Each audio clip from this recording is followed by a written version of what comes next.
प्रिय दोस्तों, हिंदू धर्म में किसी भी देवता की पूजा करने से पहले भगवान श्री गणेश की पूजा की जाती है।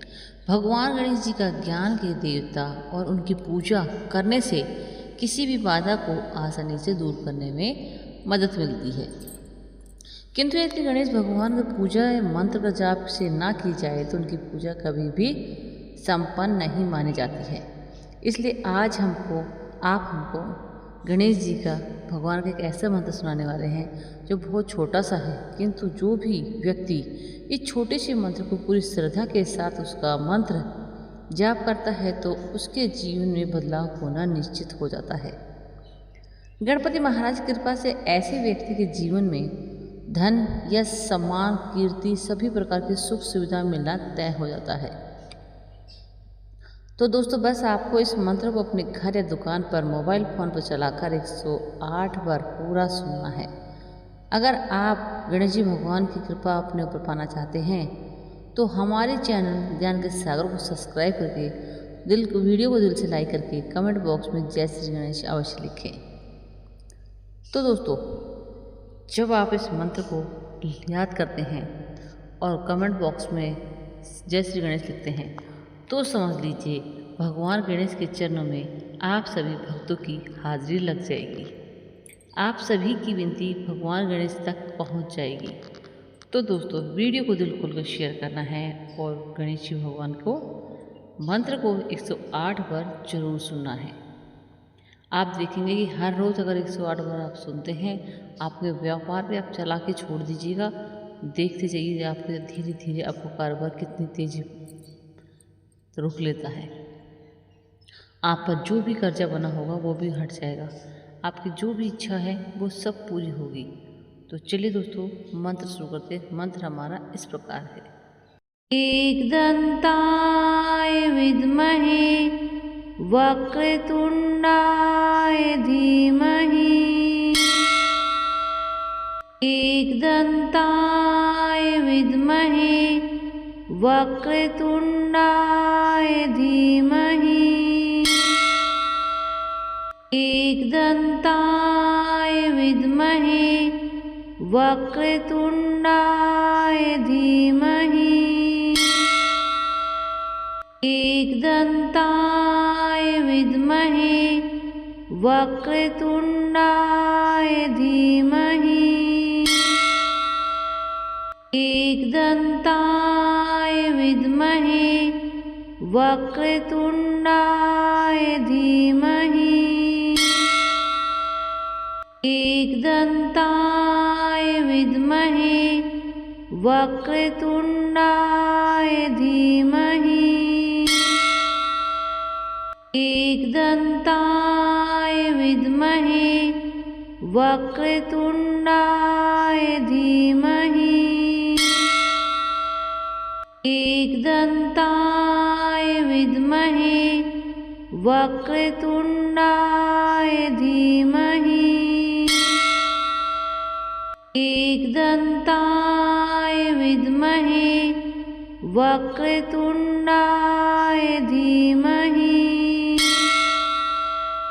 एकदंताय विद्महे वक्रतुंडाय धीमहि। एकदंताय विद्महे वक्रतुंडाय धीमहि। एकदंताय विद्महे वक्रतुंडाय धीमहि। एकदंताय विद्महे वक्रतुंडाय धीमहि। एकदंताय विद्महे वक्रतुंडाय धीमहि। एकदंताय विद्महे वक्रतुंडाय धीमहि। एकदंताय विद्महे वक्रतुंडाय धीमहि। एकदंताय